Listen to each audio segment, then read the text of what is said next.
Okay, that soundtrack is officially my favorite soundtrack ever. I'm going to listen to nothing but that forever. I am so excited. It's even better than I thought. Please join me in welcoming Olivia Wilde and Lisa Kudrow.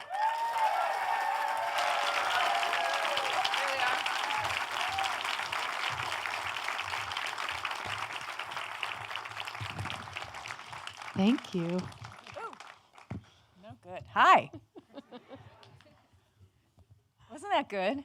Oh. I mean, oh my God. I know. Thank you, Olivia. Thank you, Lisa. For bringing us that movie, for making it. It was Truly so my good. pleasure. Oh, and thank you personally. I got to be in it. Yes. So my dream came true. Oh, that's sweet. That's nice. Such good manners. So I just have to share this one thing that happened on the day I was on set. And I'm watching Olivia, and she's so great. Her notes are great. She was phenomenal. And I just thought, oh, no. She's obviously directed so many things before this, and I haven't seen them. Or I'm just unaware. Maybe I have seen it, and I loved it, and I could tell her that I loved her directing work. So I said, "Now, so what else have you directed?" And she remind me of the things. So, and she said, just some music videos. "Huh?" I mean, you're just like cooked, done. That was your first feature-length film. Is unbelievable to me. You just, So nice. It's innate in you to direct, I think. It's first of all, it's very nice. And I feel like the amount of years I spent on set as an actress really planted a lot of seeds that somehow I was able to take advantage of in this experience. But, you know, there's so many new directors who you have this sense that they've been like building up like all of their feelings, and they get this opportunity to make a movie, and it's like, bah, here you go. Yeah. And I think this was my chance to throw it all up on the screen and to flex a little bit. And I mean, the movie's bonkers. Like, I really did. Yeah. It's such a weird movie. Like, I put so many different things in there that I had been dreaming of putting in things over the years. Oh, really? Yeah. You mean they weren't in the script that you initially read? Yeah, that they weren't in. And I was like, would you guys be okay if we put in a stop motion animation sequence and a dance fantasy and an underwater sequence? And like, would you be cool with that? Because those are all things I've really wanted to shoot for a long time. That's a hard sell. So what was the initial response? Well, not sure. Sure, why not? Really? I think the idea was like, if you can make it work. Oh, wow. For a certain price, you can do whatever weird thing you want to do. Wow. It's your sword to die on. But I think I definitely felt the need to take advantage of the opportunity to do it, because I really didn't know if I'd ever be able to do it again.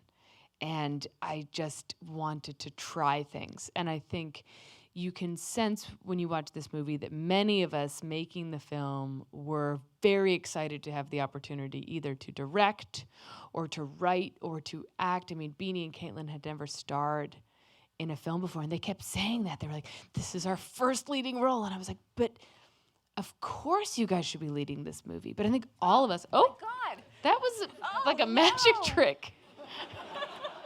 You really can do everything. I got so engrossed. Who cares? Okay. But point being, like, it was a group of people who had something to prove, and I think all of us were really doing our best but throwing everything out there, and that collective energy was really exciting, and I think you can kind of feel it. Yeah, don't you think? That's good. For sure. Yeah. Yes. So I wanted to know, and I'm sorry if you don't care, but I wanted to know how you came to this film. Like, how did you two get together?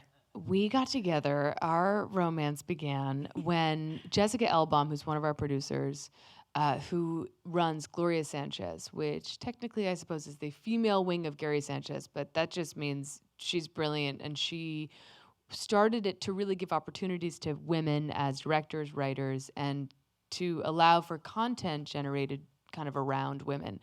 And she and I were producing another thing together, and we were driving around town trying to pitch it. And we had left kind of a disastrous pitch. And she said, when are you going to direct a feature? And I said, oh, God, I just don't know what it should be. I'm so terrified. And she said, I really want you to read Booksmart. It's this script that's been around for a while. And at that point, it had been on the one version of it, written by Emily Halpern and Sarah Haskins, had been on the blacklist in 2009. Oh. And then Wait, do you all know what the blacklist is? the best all of you? unproduced Okay. screenplays. They're in the know. Wow. And it had not made it into production, but it had made its way to Annapurna, who bought it. And then Susanna Fogel came on in 2014. She did a pass.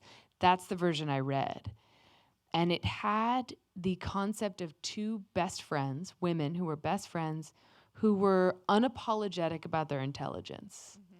And that's what the story was. Everything else was pretty different in terms of structure and story, but that was the most important thing. And I said, I love that. Let's take that and kind of blow it out of the water and take it to some weirder places.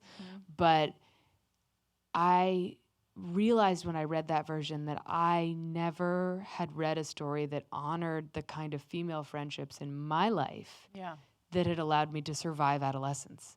And I said, let's make that movie. Yeah. What one of the other things I love about it was not just these girls are very smart. Yeah. That you went like, okay, yeah, of course, girls are intelligent.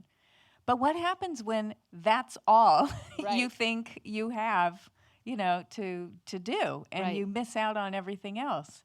And I loved that because in most movies, it's usually not. Well, yeah, I mean, you do see it's usually like guys, let's get laid finally. But but I loved that. I loved that it was, the other kids that they thought were idiots because they're having fun. Yeah, I got into Yale. Yeah, I'm going to Georgetown. Whatever. That was the I loved revelation that brought me. So how'd that happen? once I pitched on the version that Susanna Fogel had written, and part of my pitch was all these weird ideas, and I said, I want to find the greatest screenwriter in the world to help me realize all of that. That's a big ask. The best Wow. in the world. How do you find that person? I met with several writers, and I realized it would be about chemistry because that relationship between the director and writer is and should be so intimate and in lockstep. I met with several great writers, and I would ask them all the same question. What would you do to the script to bring in this theme of judgment that I'm interested in unpacking? I want to talk about these kids feeling seen and seeing others. What would you do? And I met with Katie Silberman, whose script set it up. I had just read, and I thought it was so brilliant. And then her answer to that was, what if all the other kids were smart? And I was like, and I was texting Jessica Elbaum, the producer, how quickly can we hire her? Because that to me was the answer, and it bred all of the other answers. And that allowed us to structure the whole thing. That it starts the moment she realizes the other kids are smart is when she realizes this is not an experience about assimilation, which is what we expect from these movies, right? You meet girls like that in the beginning, you're like, now they're going to try to be cool. I don't know, they're going to change their hair, and that will be their arc, and that's what we've been told is sufficient. And it was like, no, get rid of that and make it about recognizing the value and intelligence in others. That's why it's so good. But it is. I mean, you watch it and you're just like, oh, is that what high schools are like now? I'm so old. And I'm like, oh, great. Is that what kids are like now? Fantastic. But they are, like, this generation is better. And this was really my love letter to them, because when I would meet with or work with young people and they were so bold in their demand for a completely different paradigm, whether it's rejecting labels of any kind, or just standing up for themselves as activists. I mean, everybody from the Parkland kids to Greta Thunberg, these are young people saying, no, actually, your rules mean nothing to me. We're just trying to save the planet, and you're really getting in the way, and you've handed us a really dangerous situation and we're just going to take over. I liked that energy, and I thought, let's create a high school that is at once kind of my fantasy of an LA high school, and also honoring that kind of sort of self-assuredness. Yeah. Well, I mean, I hope it sort of motivates people or gives them hope, makes them feel like, yeah, it's modeling something, we Right. hope. I That hope they'll so. feel That's saying confident you to don't try. have to be cruel. Yeah. That's not a prerequisite. Yeah. No, I just loved it. The minute these girls walk into a party and everyone's like, yay, you finally came. I was like, yes, that's possible. It's possible. That's so good. Now, the other thing is, when I was on set it was one day. The best day. It was the best day. I just want to share that when Lisa was on her way to set, Beanie and Kaitlyn lost their ability to breathe. And we had a small crisis when we couldn't they couldn't get their act together. And they had gone from being such like cool cucumbers, so calm and confident, to just like worthless. Oh, wow. And I was like, guys, you need to pretend that it's fine. You need to just forget how much you worship her in this moment. She's just your mom, and she's your best friend's mom. And they're like, and they kept like quoting you and freaking out over it. The day I told them that you were willing to come and do this day on the movie was like the greatest day of their lives. Oh, my God. But they hadn't That's prepared for ridiculous. the actual event of you arriving. It was like they were able to accept you as a concept, but in reality it was like, and it's really... And the reality. The reality, they It's not couldn't believe it. fun They kept ever. walking away just like, ha, mama. And I saw them like drop into their A game in such a real way. Once cameras were rolling, like I remember looking at them saying, oh, they are inspired. Oh, wow. And that's one of the reasons I love that scene so much. Wow. Just seeing how they were like electrified by the experience. I was so excited by it. Well, but you also made it really fun and anything goes. And yet, here's what we need. And I know for a fact what I need. And we can have fun. And I mean, you were very in charge. It was just safe. Yes. You made it all really safe because you knew exactly what you were doing. It That's was really all fun. I've ever wanted from a director. It's like Yeah. nothing else is Oh. important. I just want to feel that you know what you're looking for and that I'm safe. So that's what you were talking about earlier. I mean, before we came out here. I'm sorry. About knowing the tone. Yeah. Right? And was that it? The tone, and that's the thing you have to just stay consistent with. Yeah, like, I think that's throughout. the job of the director. Yeah. That we have to remain zoomed out and in control of a tone that everything else locks into. Mm-hmm. And that if you can keep that consistent and to communicate clearly to everyone else what that is, then everyone can just add to it. It felt like creating a kind of frequency and Yeah, then everyone yeah. else kind of like tapping into it, and suddenly we were all humming at that frequency. And I felt like if I can just keep this intact, Yeah. then I can allow for surprises and flexibility. It's amazing because it's something that's kind of ethereal that you were able to communicate and convey. And like then I to be said, even on one surprised by day, I got it. That's really great that you I mean, got you it had a that lot day. of things to sift through before Yeah. you landed on what you were going to use. Yes. I do that. But now, and then also, the department heads. Yes, we had Seemed- such. yeah. So when I was saying everyone had something to prove, Right. it was this great group of department heads, from Katie Byron, our production designer, to Jason McCormick, our cinematographer, who to like April Napier, our costume designer, who had done Lady Bird with Beanie, which meant a lot to me because they had a real relationship intact.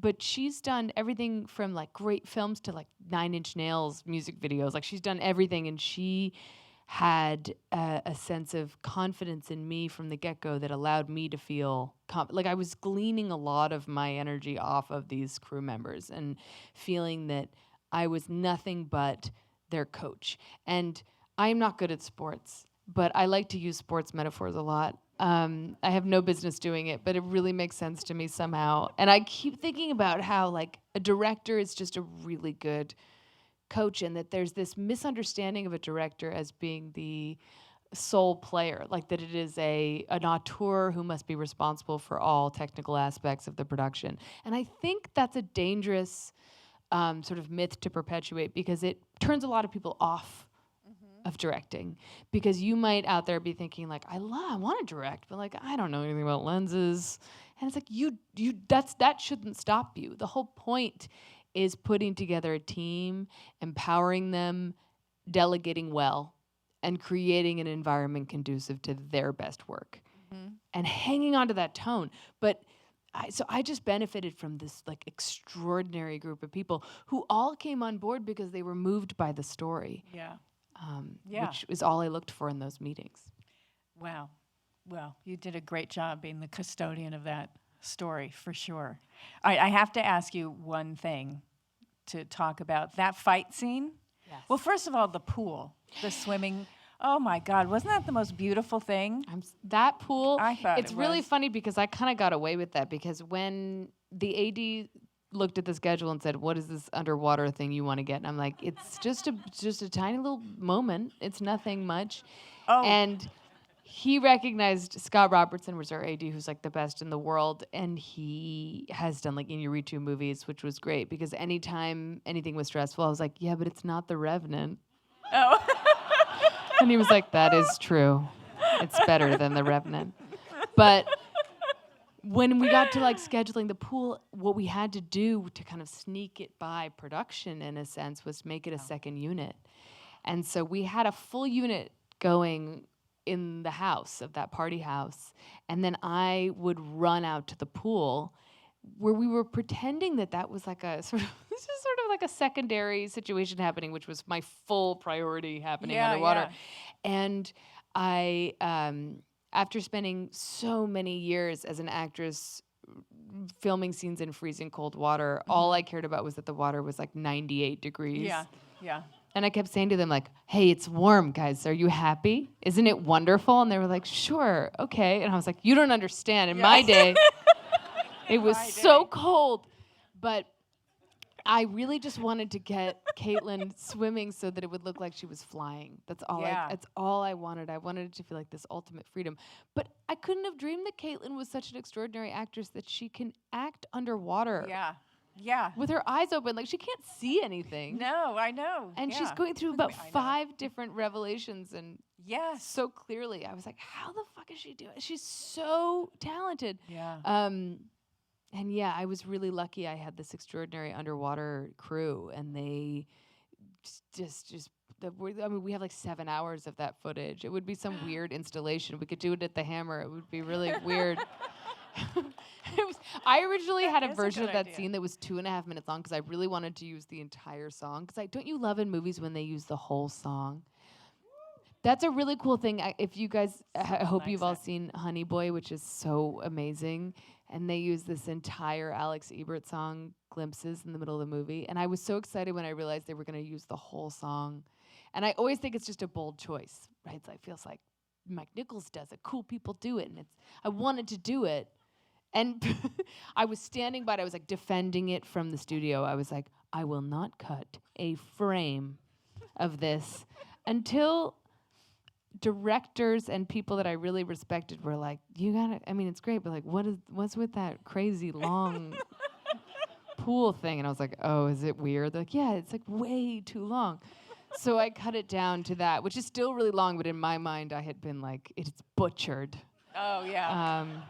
Well, director's cut. Yeah, director's cut is just so indulgent. But the pool scene, the reason it was kind of important was because that was this tonal shift in the movie that I realized was kind of a risk, because we were telling the audience, like, we laugh, laugh, laugh, and now we're going to have about, 10 minutes. Will really turns into about like 18 minutes of like intensity. Yeah. And I knew that the pool was the transition into that fight. Yeah. So, and how was it shooting the fight? Because these girls, first, you need to know, we can say, right? Because I was there, and they're like, we're living together. Yeah. Beanie and Kaitlyn. I was like, really? Roommates. Oh, that's great. They agreed to be roommates through the duration of the shoot. From a month before the shoot, because we were trying to get to that level of friendship, that nuanced, old friendship that is past the point of being enamored with each other. And deeper than that, I needed them to kind of spend enough time to get annoyed with each other. And there's nothing that gets you annoyed with someone like living with them. And I wanted that to happen, but they were so willing and eager, and they loved each other. Yeah. And because I had a no sides on set policy, because we just had no time for anyone to not know their lines, they would go home at night and just run their lines. Yeah, that's a great thing. But the only scene they didn't run with each other was this fight. Because they really wanted to hear it for the first time from each other. Smart. So they ran it with other people, and I knew that they were very nervous. They didn't speak to each other for the whole day before. Oh. And the crew was so emotionally invested in their friendship at this point that I had grips coming out to me like, what's going on? I feel like there's something happening between them. And I was like, yeah, it's the fight. It's a good thing. But it was so painful for them to go through that. Oh. And what you see on the screen is the second take. Oh, wow. Because they were and that is a 7-minute Steadicam shot. Wow. That was very hard to pull off. And it's we had our Steadicam operator was Chris Harhoff, who's incredible, and he shot Birdman. And he should never have told me he shot Birdman. Yeah. Because once he told me that, I was like, I have ideas. But I said to them, then you can say, it's not Birdman. Exactly. It's not Birdman, right? So it's easy. It's fun here. But the cool thing about those long shots is that it gets everyone actually dropped into the moment in an authentic way. So Beanie waiting because we shot it all the way from the pool through the house, Beanie waiting deep in the house in silence allowed her to really prepare. And then Kaitlyn was just fully in it by the time the argument started. I so often think that we do actors such a disservice by asking them to drop into a scene in an unnatural moment, to ask them to be able to kind of slice up this emotional development into a scene. And it's an incredible skill, and it's why the actors are so celebrated, and it's hard. But I just thought, what if we just give them a little bit more of like a theatrical experience and let it just be a little more organic, and it was. I didn't know they'd be able to nail it like that. I thought this is my dream, but I'll probably end up jump cutting it because there's no way they're going to get it all. And then second take, they got it all. It's done. And were you done? We did 2 more just out of insecurity. That's still fast, though. Yeah. And did you ever have to chop and then go in? No. Oh my God. No. And then I remember the producer saying, it's like ripping off a Band-Aid for them. Okay. They were like, "You're not going to do any coverage?" I was like, "No, because if we do coverage, someone will." If we do coverage, someone will force me to use the coverage. That's like another thing, right? If you shoot it, they'll make you use it. And so I thought we have to stick to this oneer. But was anyone asking for coverage when there was you were editing? I'm in editing. No, because they nailed it. Yeah. No, I mean after that, right? After then, at that point, there was a sense this is a longer conversation, but when you do these test screenings for, maybe some of you have ever been in those test screenings the studios do when you do the focus groups. And at that point, people in the focus groups were suddenly very aware that this scene, that we had gone a long time in the movie without making jokes. And they commented on that. And I was like, that's great. I'm really proud of that. But there was a moment where there was a fear that we had spent too long in that place, and should we jump cut to kind of speed through that? Oh, yeah. At which point I laid my body on the tracks and said, "Wow, no, an audience is capable of actually shifting gears." Yes, and then shifting back. Good for you. For being respectful of the audience. Yeah, we have to stop underestimating their intelligence. I think particularly with young people, these movies. We have for so long made these movies in a way that I find really patronizing. We assume that it's an easy laugh and it's a dumb joke and people will be happy with it and they don't expect more and they don't need it to be beautiful or cinematic. And actually, this young generation, their language of film is so much more fluent. Yeah. They watch so much more content. They create so much more content. Yeah. They understand storytelling on a different level. So we really should be working harder to create content that is worthy of that type of experience. Yeah, well, you did. Thank you. Thanks. Back to what I said at the beginning. Thank you for treating us all with so much respect. Don't you think? Do you think we should have? Do you Yeah, want let's questions? ask people Does if anyone anyone has wanna any questions. ask No a pressure. question? Hi, how are you? I was actually wondering what was, if any, what was the challenge from approaching a film as an actor compared to as a director? Well, I think my experience as an actor really served me as a director in every way because I was able to empathize with the actors and create kind of my utopian set environment. You know, I demanded a certain level of preparation from everyone, but that was just to empower them to do great work. So in the one sense, you'd say, like, I had high expectations. I didn't say, like, hey, guys, don't do homework. I'm the cool mom. I was sort of like, I expect you to do a lot of work so that we can have fun and play, because I know as an actor that's allowed me to have the most fun. I think it also allowed me to understand what hasn't worked in my experience as an actor. Your bad experiences are just as valuable as your good ones. And so I was able to say, you know, in my experience, when there is this arbitrary separation between actors and crew, it helps no one. And I don't know when it started, this idea of calling actors the talent is so weird. And this idea that there should be this invisible wall between those two departments, it's like we're all crew. I think in theater it's different and everybody works together and everyone has to train in each other's jobs. And that's how we should approach film. Yeah.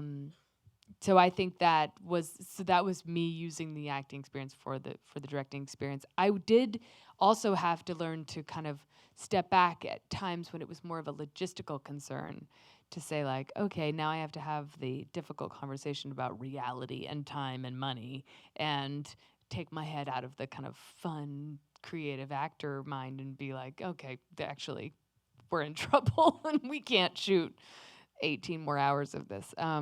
But I had a great team to help me balance those two sides of my brain. Hi, I was wondering if you could share any of the background or intentions behind including Miss Fine's relationship into the movie. Yes, absolutely. It was funny because Miss Fine felt, in a way, she was my contemporary. You know, she's Jessica Williams, who plays Miss Fine, is younger than I am, but still felt like the grown up in the school, who I really love because she is this brilliant woman and a great teacher who is frustrated by most of the students and kind of doesn't engage with them. But then Molly and Amy, she genuinely finds these two interesting.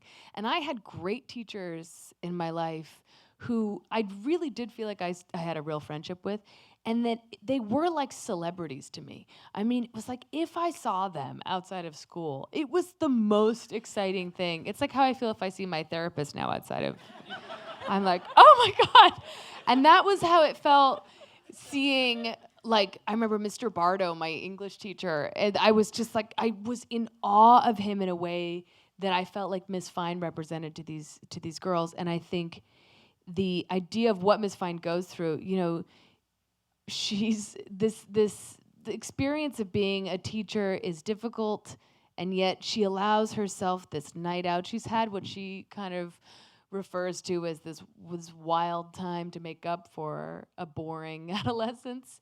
And then once this kid confirms that he's of age, she sort of decides why not. But I think that's an example of what happens when you don't live your life fully in adolescence. You make these kind of extreme choices later, and she's continuing to do that.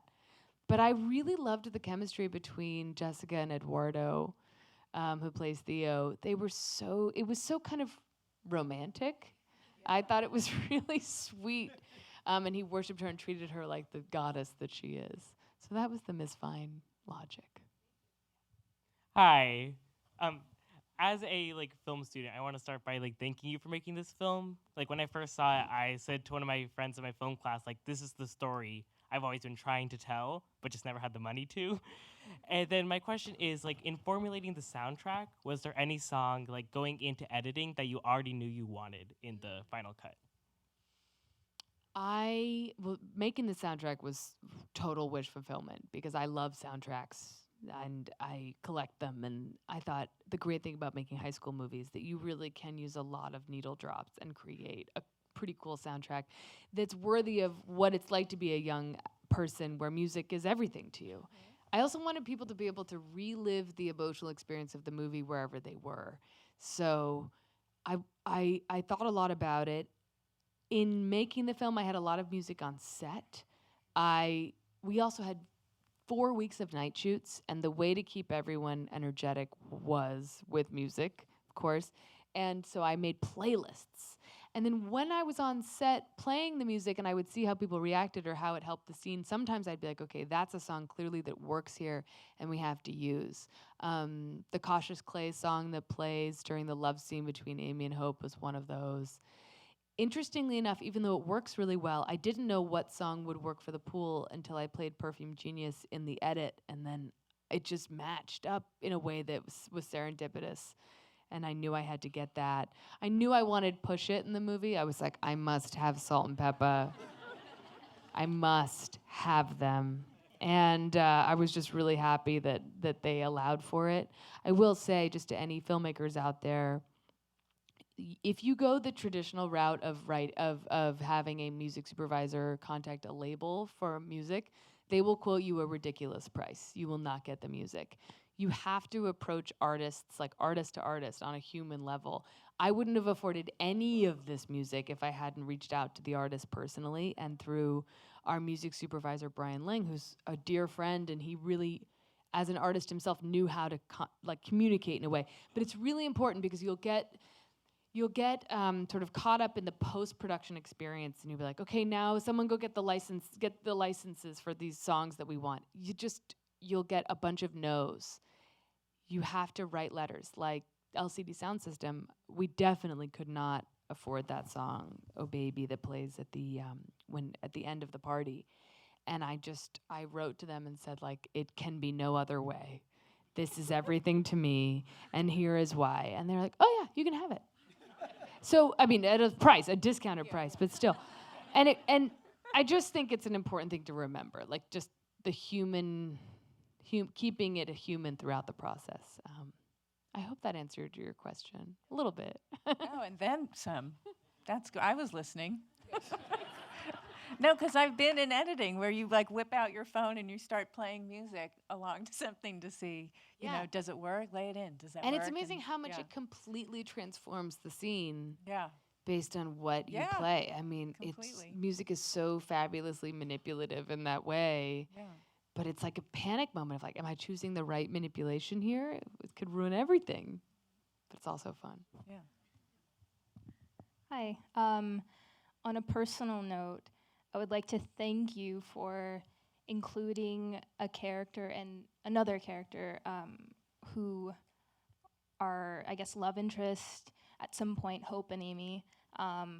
Was there any pushback for having the love scene be that length? Because usually in media, there's very rarely any love scenes between two women, and especially at that length. So I just want to know, on the inside, did you have to fight for that? Or I'm really lucky that I didn't have to fight for that. That's one example of the beauty of being at a small studio run by a woman. It was something that was really important to me, that when we portrayed Amy's storyline as a young queer woman, we weren't making it the focus of the story.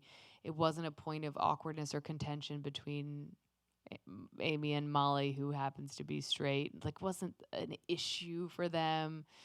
We didn't sort of call out that there were other queer characters. Everyone was sort of just who they were. And for the love scene, it was such a kind of non-issue to me that when we were about to shoot it, I suddenly realized, like, oh, I never asked you guys if you had a problem with this. Or I don't know. And I remember saying, right before we shot it, saying to Diana and Kaitlyn, I was like, oh, guys, is this like an issue? Is this a weird thing? And they looked at me like I was a dinosaur who had been dug up from like 500 million years ago. They were like, what are you talking? What? No, it's just a lovely, lovely scene. I was like, good. That is also how I feel. Yeah. But suddenly it occurred to me that like 15 years ago, hold on, like 15, 17 years ago, oh God, I was on the OC, and I saw a fist pump, and I see you. I appreciate you. And I played a bisexual young woman, and it was like a whole bunch of corporate entities had to weigh in terms of what would be shown, and it was a big, think pieces were written about like this like lesbian activity on network TV, and I just remember it being so sensational, and I loved how much of a non-issue it was to these two, and it was a non-issue to the studio, so I didn't have to fight for it, and I'm really happy, and I think that's indicative of hopefully where we're heading. But it's meant a lot to me, and I know to Kaitlyn and Diana and everyone involved when audience members have said to us, hey, that felt like an accurate reflection of my life, and I appreciate that, which is all we're trying to go for. Hi.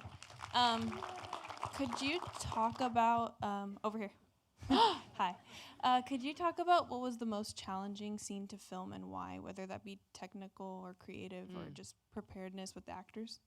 Well, so the fight scene was difficult in terms of preparedness with actors just because of the amount of dialogue. It's a 3-page scene, and it's one shot, and it was emotional, and a certain amount of choreography involved. Another difficult one was the dance fantasy, which was originally twice as long. It's also one shot. Again, he should never have told me he shot Birdman.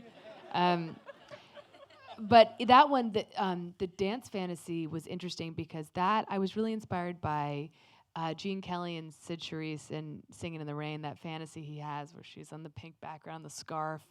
And originally I wanted to ape that exact concept. I was like, wouldn't it be funny if she has a fantasy of literally being in that sequence from Singing in the Rain? It's very expensive and difficult to do that. So I remember realizing, well, we have to put the dance fantasy in the house.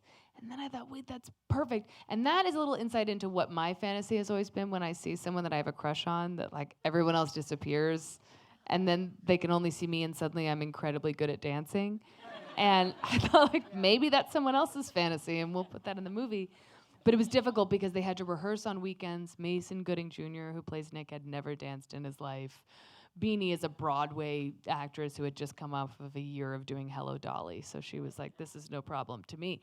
But tricky technically.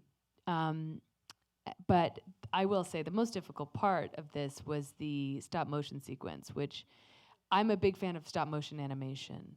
What they do is incredibly laborious and slow. And it took 30 animators 5 months to do 2 minutes. Oh, wow. Yeah. Oh, yeah. And that was really also a process that was interesting because we would animate something, and they're out of Portland. There's a company called Shadow Machine, and I met them because they do, they separately from stop motion, they do BoJack Horseman. Yeah. And it was like the coolest team of people who you could say anything, and they're like, yeah, we can do that. We can build a puppet who can do that.